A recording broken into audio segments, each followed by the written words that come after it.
Question number 66 क्या कह रहा है कि विद व्हाट वेलोसिटी या with what speed should a body be thrown upwards so that the distances traversed in fifth second and sixth second are equal?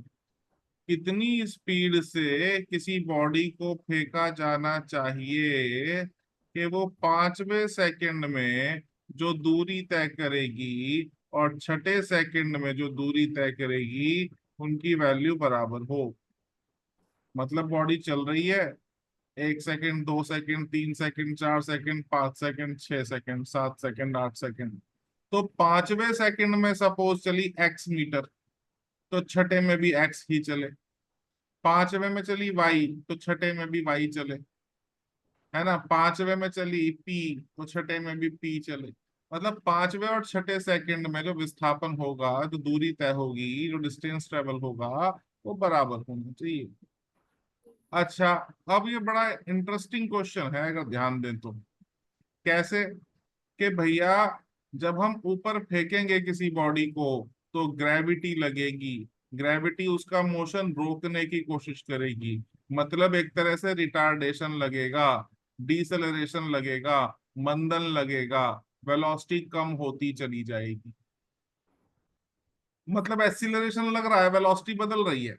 अब चाहे बढ़े या घटे, ऊपर जाते हुए रिटार्डेशन लगता है, वेलोसिटी कम होती चली जाती है, नीचे आते हुए एक्सीलरेशन लगता है, वेलोसिटी बढ़ती चली जाती है। कुल मिलाकर के वेलोसिटी बदलती है, तो अब इसको एक्सेलरेटेड मोशन कहते हैं। और एक्सेलरेटेड मोशन में ध्यान रखना मेरी बात, कभी भी दो अलग अलग सेकंड्स का डिस्टेंस ट्रेवल्ड बराबर नहीं होता है और ना ही हो सकता है। अब इसमें कुछ स्पेशल केस है, यहाँ तो हो रहा है। अब यहाँ हो रहा है तो कुछ स्पेशल कंडीशन है, उसको समझने की कोशिश करते हैं। भाई आप नॉर्मल सोचो, आप साइकिल लेके सड़क पे निकल पड़े या स्कूटी लेके आप सड़क पे निकल पड़े। आप अगर 50 की स्पीड पे चल रहे हो तो 50 किलोमीटर पर आवर, या मैं मीटर पर सेकंड में कहूँ 10 मीटर पर सेकंड पे आप चल रहे हो, तो 1 सेकंड में आप 10 मीटर चलते हो। अगले सेकंड में फिर 10 मीटर चलते हो, अगले सेकंड में फिर 10 मीटर चलते हो, अगले सेकंड में फिर 10 मीटर चलते हो। हर एक सेकंड में आप 10 मीटर चलते हो, तो आपकी वेलोसिटी है 10 मीटर पर सेकंड, है ना। ये कैसी वेलोसिटी है? कांस्टेंट वेलोसिटी है। मतलब एक्सीलरेशन जीरो है, त्वरण का मान जीरो है, एक्सीलरेशन जीरो है ना। तो अब अलग अलग समय पर अलग अलग सेकंड्स में डिस्प्लेसमेंट बराबर है भी और हो भी सकता है और हो रहा है। लेकिन अगर आप रेस दिए जा रहे हो स्कूटी की कॉन्टिन्यूअसली, तो पहले आपकी वेलोसिटी थी 10, फिर हो गई 12, फिर 14, फिर 16, फिर 18, फिर 20, बढ़ती जा रही है कॉन्टिन्यूअसली।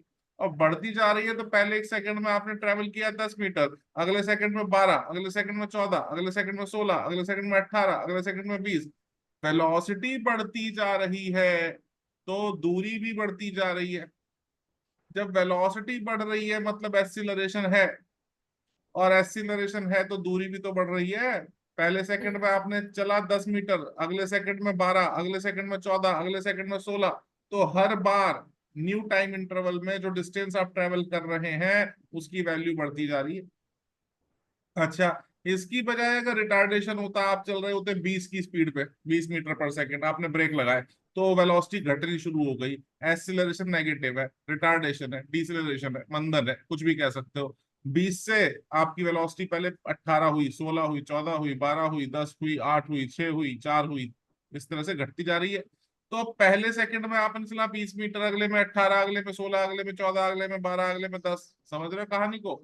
तो कभी भी जब एक्सीलरेशन है, वेलोसिटी बढ़ रही है तो एक्सीलरेशन, और वेलोसिटी घट रही है तो रिटार्डेशन है। और कभी भी अगर एक्सीलरेशन है या रिटार्डेशन है तो वेलोसिटी कांस्टेंट रहेगी नहीं। और वेलोसिटी अगर कांस्टेंट रहेगी नहीं तो डिस्टेंस ट्रेवल्ड भी सेम नहीं आएगा। हर एक सेकंड में जो डिस्टेंस ट्रेवल होगा वो डिफरेंट होगा। अब यहाँ इस क्वेश्चन के कॉन्टेक्स्ट में उसको समझने की कोशिश करें। कोई पार्टिकल हमने ऊपर की ओर फेंक दिया, जब ऊपर की ओर फेंक दिया तो ग्रेविटी काम कर रही है, मोशन को रोकने की टेंडेंसी है ग्रेविटी की, तो रिटार्डेशन लग रहा है, तो वेलोसिटी घटेगी, और वेलोसिटी घटेगी तो अलग अलग टाइम पे अलग अलग डिस्टेंस ट्रेवल होगा या सेम डिस्टेंस ट्रेवल होगा? बताओ मुझे। सर अलग अलग होगा। ऑब्वियस है ना, लेकिन क्वेश्चन क्या कह रहा है? हाँ। क्वेश्चन कह रहा है हमसे कि भैया पांचवें सेकंड में और छठे सेकंड में जो दूरी तय हुई वो बराबर है, वो बराबर है। हाउ इज इट पॉसिबल, है ना। तो ये एक सिचुएशन में पॉसिबल है, किस सिचुएशन में, मैं दिखाता हूं आपको। क्वेश्चन समझाने में टाइम लग जाता है और समझ में आना भी चाहिए। Question number 66।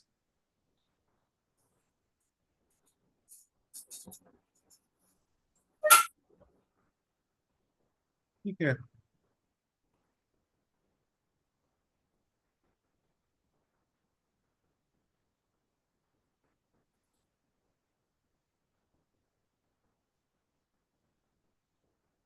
देखिए अब इस तरह से हो रहा है कुछ। पहले सेकंड में, दूसरे में, तीसरे में, चौथे में, पांचवे में, छठे में, सातवें में, आठवें में, नौवें में, दसवें में। जब इधर बॉडी ऊपर जा रही है और इधर बॉडी नीचे आ रही है, जब ऊपर जा रही है तो लग रहा है रिटार्डेशन, और जब नीचे आ रही है तो लग रहा है एक्सीलरेशन। दूसरा डायग्राम बना लो।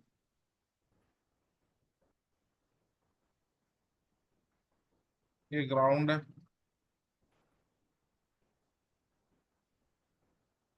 पहले सेकंड में, दूसरे में, तीसरे में, चौथे में, पांचवे में, छठे में, सातवें में, आठवें में। तो ऊपर जाते हुए लग रहा है रिटार्डेशन और नीचे आते हुए लग रहा है एक्सीलरेशन। तो 4 सेकंड तक बॉडी ऊपर जाती रही और उसके बाद नीचे आने लगी। 4 सेकंड लगे हाईएस्ट पॉइंट तक जाने में। तो इसमें सिमिलैरिटी क्या है भाई, जितना जाते हुए मंदन लग रहा था, रिटार्डेशन लग रहा था यानी कि -g, उतना ही वापस आते हुए एक्सीलरेशन लग रहा है। जितनी वेलोसिटी से भेजा था उतनी से वापस आएगी, जितना टाइम जाने में लगेगा उतना टाइम आने में लगेगा। इस कंडीशन में तो क्या होगा, दो अलग अलग टाइम इंटरवल का डिस्टेंस ट्रेवल्ड या डिस्प्लेसमेंट बराबर हो सकता है या होता है। जैसे पहली सिचुएशन में मैंने जो एग्जांपल दिया, बॉडी को हाईएस्ट पॉइंट तक जाने में लगे 5 सेकंड, और कंपेयर करके देखे, पहले सेकंड में जो दूरी तय हुई 10वें में भी उतनी हुई, दूसरे सेकंड में जो डिस्टेंस ट्रेवल हुआ 9वें में भी उतना हुआ, तीसरे में जो हुआ वही 8वें में हुआ, चौथे में जो हुआ वही 7वें में हुआ, पांचवें में जो हुआ वही छठे में हुआ। और यहाँ 4 सेकंड तक बॉडी हाईएस्ट पॉइंट पे जा रही थी, तो पहले सेकंड में जो डिस्टेंस ट्रेवल हुआ उतना ही 8वें में हुआ, जितना दूसरे में हुआ उतना ही 7वें में हुआ, जितना तीसरे में हुआ उतना ही छठे में हुआ, जितना चौथे में हुआ उतना ही पांचवें में हुआ। केवल यही एक केस है कि एक्सिलरेटेड या रिटार्डेड मोशन में दो अलग अलग टाइम इंटरवल का डिस्प्लेसमेंट बराबर हो सकता है। एग्जाम्पल बना लो, अब कुछ भी हो सकता है। अगर बॉडी 3 सेकंड के लिए हाईएस्ट पॉइंट तक जाएगी तो कहानी कुछ और बनेगी।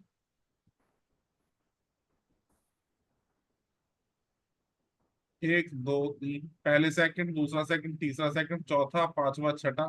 अब पहले और छठे का बराबर है, दूसरे और पांचवे का बराबर है, तीसरे और चौथे का बराबर है। कुछ भी हो सकता है, लेकिन होगा तभी जब बॉडी एक बार ऊपर जा रही है, एक बार नीचे आ रही है, एक बार आगे जा रही है, एक बार पीछे वापस आ रही है, तभी ऐसा हो सकता है।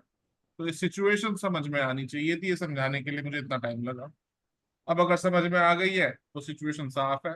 हमारा क्वेश्चन कह रहा है पांचवे और छठे में बराबर डिस्टेंस ट्रेवल हुआ, तो हमारा केस कौन सा है, पहला। और पहला केस है तो मतलब यहां से क्लियर हुआ, हाईएस्ट पॉइंट तक, उच्चतम बिंदु तक जाने के लिए कितना समय लगा, 5 सेकंड। कितना टाइम लगा, 5 सेकंड्स।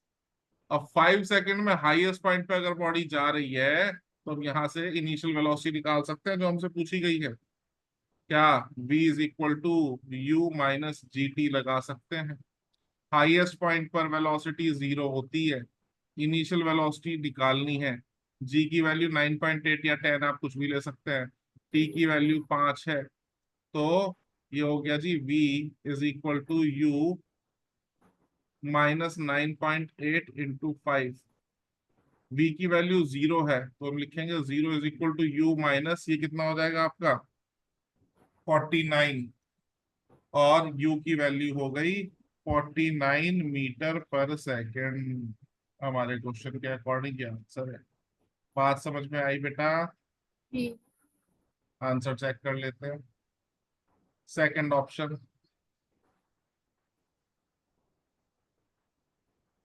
49 मीटर पर सेकेंड आ गया बेटा समझ में।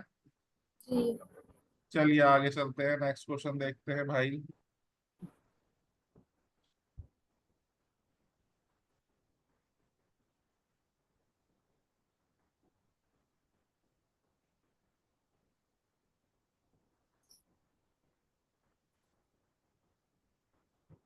इसमें से फॉल्स स्टेटमेंट कौन सा है ये बताना है। चारों स्टेटमेंट पढ़ते हैं फिर बताते हैं।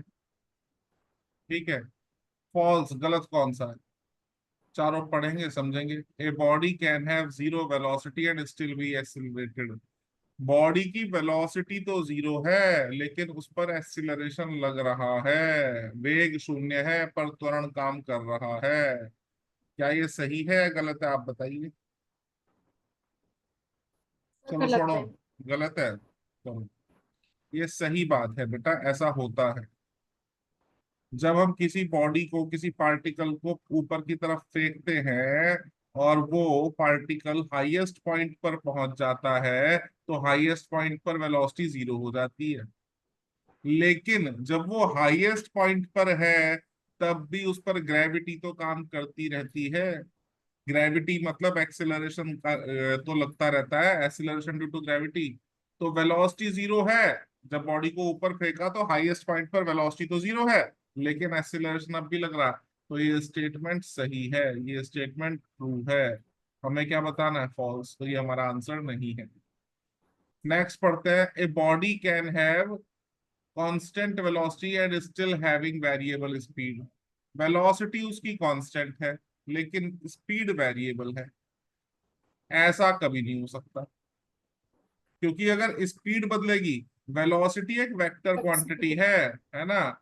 मैं थोड़ा सा ऊपर यहाँ लिख के बता देता हूँ आपको।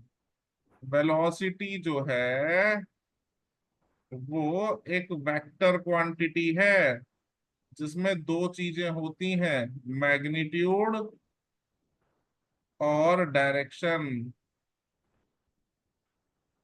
ठीक है, तो वेलोसिटी के पास दो चीजें हैं, क्योंकि वेलोसिटी वेक्टर है इसलिए इसके पास दो चीजें हैं। कौन कौन सी दो चीजें हैं, एक तो है मैग्नीट्यूड जिसको परिमाण कहते हैं हिंदी में, और एक है भैया डायरेक्शन।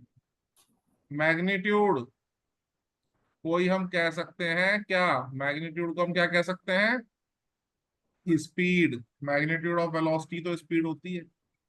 वेलोसिटी में दो चीजें हैं, मैग्नीट्यूड और डायरेक्शन। अगर बेटा मैग्नीट्यूड बदला तो भी वेलोसिटी बदल जाएगी और डायरेक्शन बदला तो भी वेलोसिटी बदल जाएगी। मगर मैं स्पीड बदल रहा हूँ, स्पीड बदलने का मतलब मैंने मैग्नीट्यूड बदल दिया और मैग्नीट्यूड बदलते ही वेलोसिटी बदल जाएगी। तो जैसे ही स्पीड बदलेगी वेलोसिटी तो अपने आप बदल जाएगी। वेलोसिटी कांस्टेंट रह ही नहीं सकती अगर स्पीड बदल गई। फिर बोल देता हूं मैं, अगर कलर चेंज करके बता देता हूं मैं, अगर स्पीड बदलेगी तो स्पीड का मतलब होता है मैग्नीट्यूड ऑफ वेलोसिटी, और स्पीड बदली तो क्या बदल गया, मैग्नीट्यूड ऑफ वेलोसिटी, और मैग्नीट्यूड ऑफ वेलोसिटी बदल गया तो क्या बदल गया, वेलोसिटी। तो किसी बॉडी का अगर मैग्नीट्यूड बदला किसी वेक्टर क्वांटिटी का तो भी क्वांटिटी बदल जाएगी, डायरेक्शन बदला तो भी बदल जाएगी। यहाँ स्पीड बदलते ही मैग्नीट्यूड बदलेगा और वेलोसिटी बदल जाएगी। तो ऐसा हो ही नहीं सकता कि किसी बॉडी की स्पीड कांस्टेंट है लेकिन, है ना, कांस्टेंट वेलोसिटी है पर स्टील वेरिंग स्पीड है, मतलब स्पीड बदल रही है पर वेलोसिटी कांस्टेंट है। तो ये फॉल्स है। मोस्ट प्रोबेबली यही हमारा आंसर है। फिर भी सेफ्टी के लिए बाकी दोनों ऑप्शन भी पढ़ लेते हैं, नॉलेज बढ़ेगी। A body can have constant speed and still having variable velocity, ये पॉसिबल है भाई, ये ट्रू है। ये ट्रू क्यों है इसको समझते हैं। भाई वेलोसिटी बदल सकती है दो वजह से, या तो मैग्नीट्यूड बदल जाए या डायरेक्शन बदल जाए। इसको मिटा के दोबारा लिख देता हूं मैं, और अच्छे समझ में आ जाएगा। ये बात समझने वाली है, क्वेश्चन को समझाने की कोशिश कर रहा है आपको।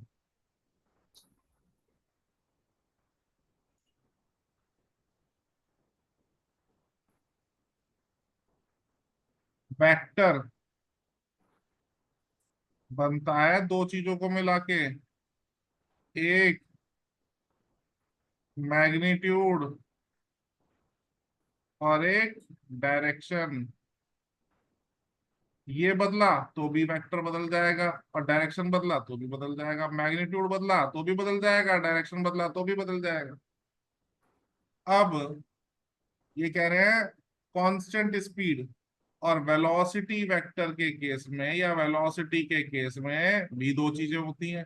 मैग्नीट्यूड को कौन रिप्रेजेंट करता है? स्पीड। और दूसरा डायरेक्शन। ठीक है भाई। अब ये क्वेश्चन के अकॉर्डिंग देखें तो क्वेश्चन में हमसे कह रहे हैं क्या? स्पीड कांस्टेंट है, स्पीड कांस्टेंट है, लेकिन वेरिएबल वेलोसिटी है। हाँ तो रखो ना, स्पीड को कांस्टेंट रखो, कौन मना कर रहा है? स्पीड को कांस्टेंट कर दिया, लेकिन डायरेक्शन बदलती है, वेलोसिटी तो बदल जाएगी। तो स्पीड कांस्टेंट हो सकती है लेकिन वेलोसिटी बदल सकती है। वेलोसिटी क्यों बदल सकती है? क्योंकि डायरेक्शन बदलने से बदल सकती है। अच्छा जी, नेक्स्ट पार्ट पे आते हैं भैया। Direction of velocity of a body can change when acceleration is constant. Direction बदल सकता है, एक्सीलरेशन कांस्टेंट है। जब बॉडी गोल गोल गोल गोल घूमती है ना सर्कल में, तो उस पे लगता है अभिकेंद्रीय बल, अभिकेंद्रीय त्वरण। इंग्लिश में बोलते हैं उसको सेंट्रीपिटल फोर्स। और सेंट्रीपिटल फोर्स हमेशा सेंटर की तरफ लगता है, सेंट्रीपिटल एक्सीलरेशन हमेशा सेंटर की तरफ लगता है। ठीक है, मैं यहाँ बता देता हूँ आपको, इधर इधर जगह पर पड़ी हुई है, इधर बना के बता देता हूँ। ये सर्कल में बॉडी घूमेगी तो सेंट्रीपिटल हमेशा सेंटर की तरफ रहेगा, सेंट्रीपिटल हमेशा सेंटर की तरफ रहेगा। अब इसमें क्या हो रहा है? डायरेक्शन तो बदल रही है, जब बॉडी गोल घूमेगी तो डायरेक्शन तो बदलेगी। यहाँ डायरेक्शन ये है, यहाँ डायरेक्शन ये है, यहाँ डायरेक्शन ये है, यहाँ डायरेक्शन ये है। डायरेक्शन तो बदल रहा है लेकिन एक्सीलरेशन कांस्टेंट है, तो ये भी ट्रू स्टेटमेंट है। हमें ढूंढना था फॉल्स, तो फॉल्स है सेकंड, तो सेकंड ही हमारा आंसर है। समझ आया? बहुत ही बढ़िया क्वेश्चन है। समझ आ गया बेटे? सर आया। चलो आगे चलते हैं।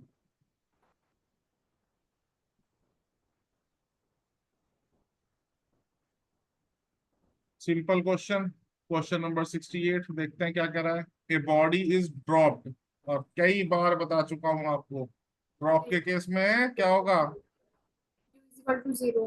हाँ, इनिशियल वेलोसिटी जीरो। टावर से गिराया गया, ग्राउंड तक आने में लग रहा है 4 सेकेंड, हाइट बतानी है। ठीक है, यही सॉल्व हो जाएगा, या वही कर लेते हैं, चलो।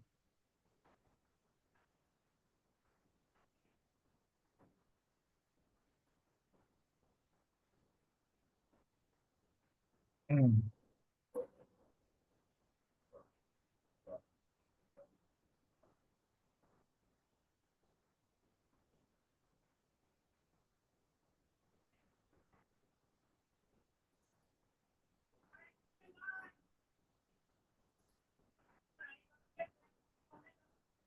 68 है ना क्वेश्चन नंबर? जी। हाइट पूछी है, h is equal to u t plus half g t square, कई बार हम लगा चुके हैं। यू की वैल्यू जीरो, तो जीरो इंटू 4, 4 सेकंड का टाइम हमें दिया है। जी की वैल्यू आप 10 या 9.8 कुछ भी ले सकते हो। ठीक है, तो ये हो गया आपका 0 प्लस 4 टॉक 16, 16 इंटू 10 160, 160 अपॉन 2 यानी कि 80 मीटर। सिंपल क्वेश्चन, पहला ही ऑप्शन आंसर है, first option is the right answer. समझ आया बेटा? जी ये। चलो आगे चलते हैं, क्वेश्चन नंबर 69 स्टडी करते हैं, सॉल्व करते हैं।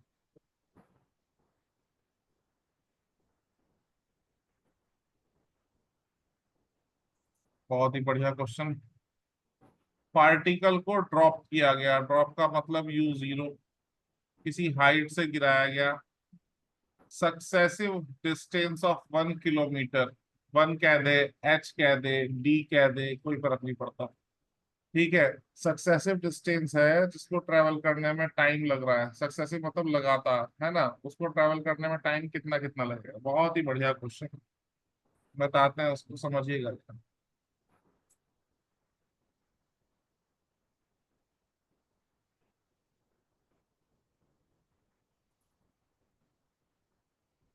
क्वेश्चन नंबर 69,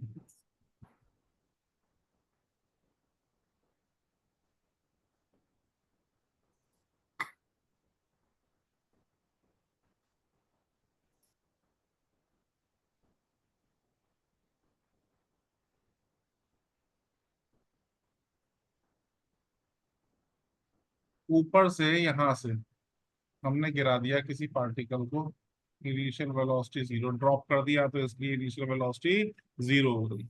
सक्सेसिव डिस्टेंस यानी कि पहले जब वो एच मीटर या एच किलोमीटर गिरा, एच हाइट ट्रेवल कर रहा है, तो टाइम लगा T1।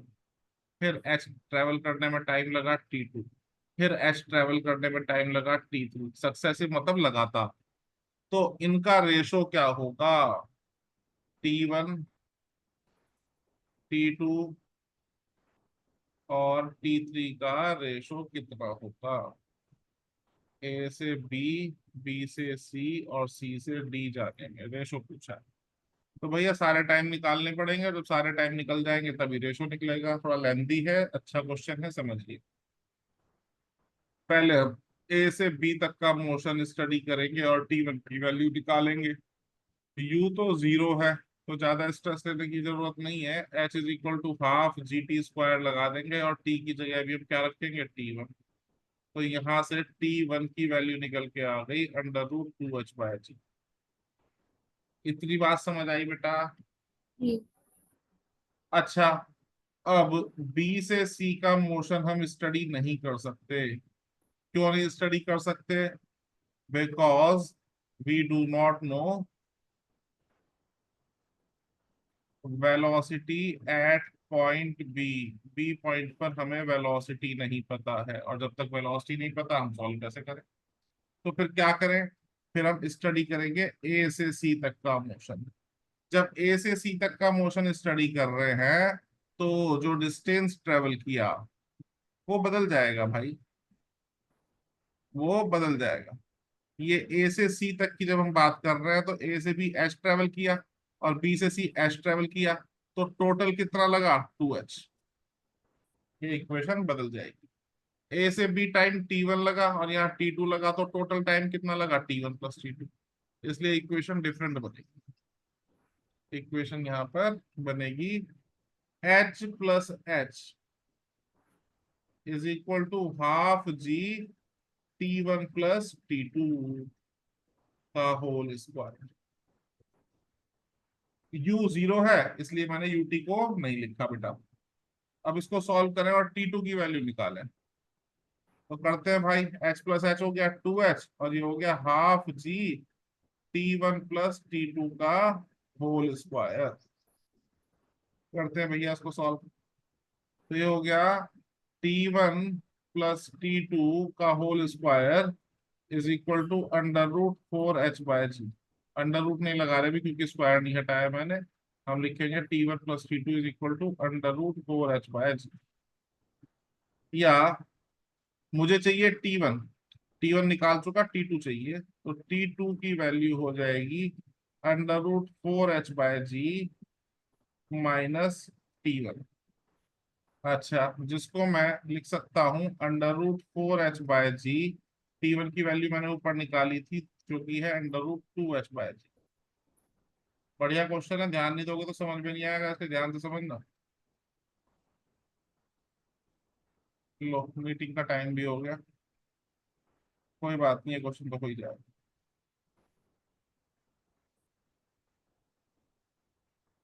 हम्म, तो T2 की वैल्यू हो गई √4h/g माइनस √2h/g। ये जो पहली वाली टर्म है √4h/g, इसको मैं लिख सकता हूँ, 4 को 2 × 2 लिख लूँ, जी। तो √2 × √2h/g माइनस √2h/g। इसमें से मैं √2h/g कॉमन ले लूं, तो ब्रैकेट के अंदर बचेगा √2 माइनस 1। यहां तक बात समझ में आई? जी। अच्छा, अब इसको आगे यूज करेंगे, फिर देखते हैं। अब मैं निकालूंगा T3, तो फिर एक बार डायग्राम पे पहुंच के समझने की कोशिश करते हैं भाई।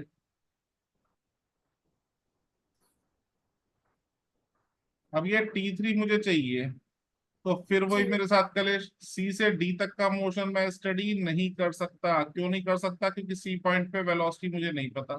तो मैं क्या करूं? ए से डी तक का मोशन स्टडी करूंगा, और जब ए से डी तक का मोशन स्टडी करूंगा, तो हाइट मुझे टोटल लेनी पड़ जाएगी H plus H plus H यानी कि 3h, और जी। टाइम मुझे लेना पड़ जाएगा T1 plus T2 plus T3, इससे होगा मेरा काम। चलो,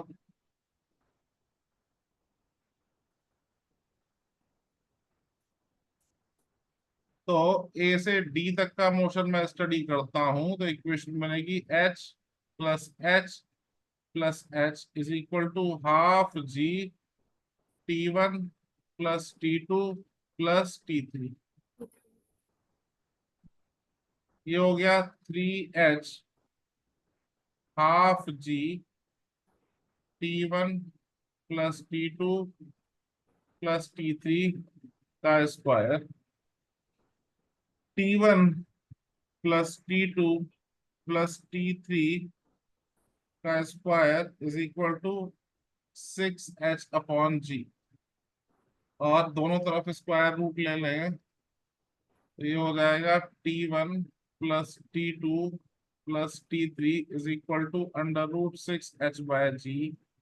और T3 की वैल्यू हो जाएगी √6H/G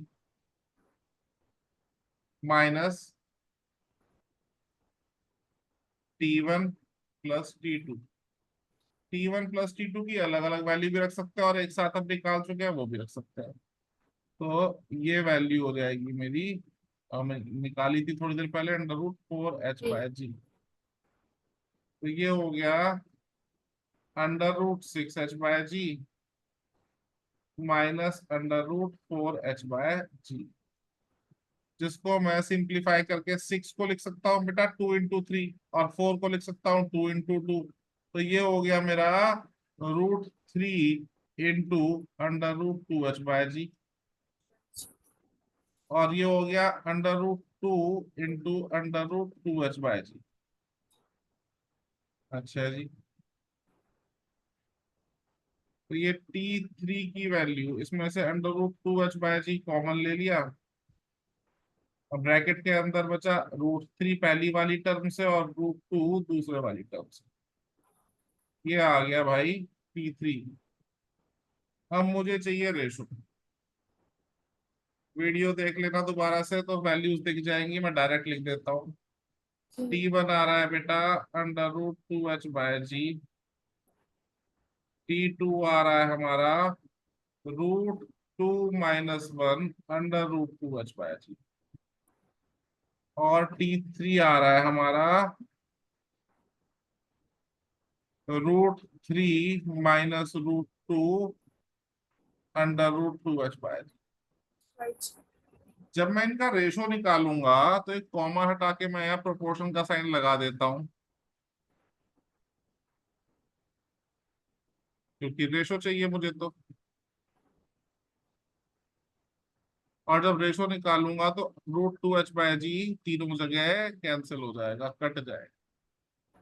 तो T1 = T2 = T3, ये आया बेटा। पहले वाले में तो कुछ नहीं बचा, तो 1 बचा। जी दूसरे वाले में बचा √2 2 - 1, और तीसरे वाले में बचा √3 - √2।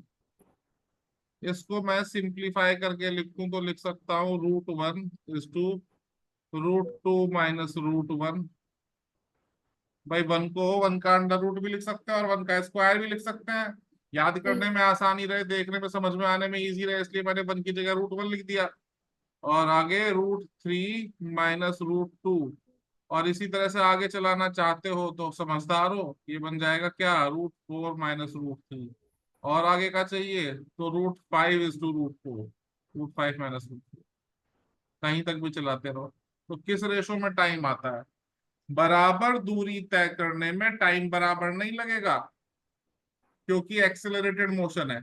अगर यूनिफॉर्म मोशन होता तो उसकी तो परिभाषा ही ये कहती है, डेफिनेशन ये कहती है, इक्वल टाइम में इक्वल डिस्टेंस ट्रेवल होता है, बराबर समय में बराबर दूरी तय होती है, या बराबर दूरी बराबर समय में तय होती है, कैसे भी कह दो आप।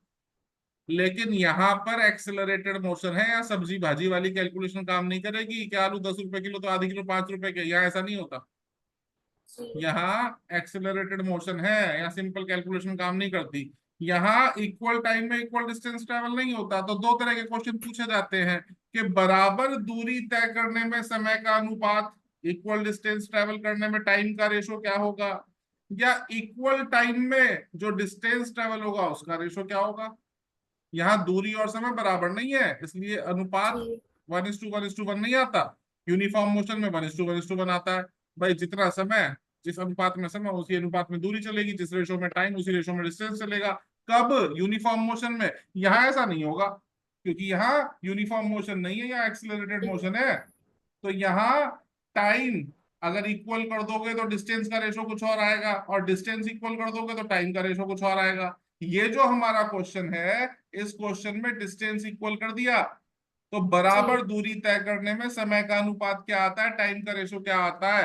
तो भैया आंसर आपके सामने है ना।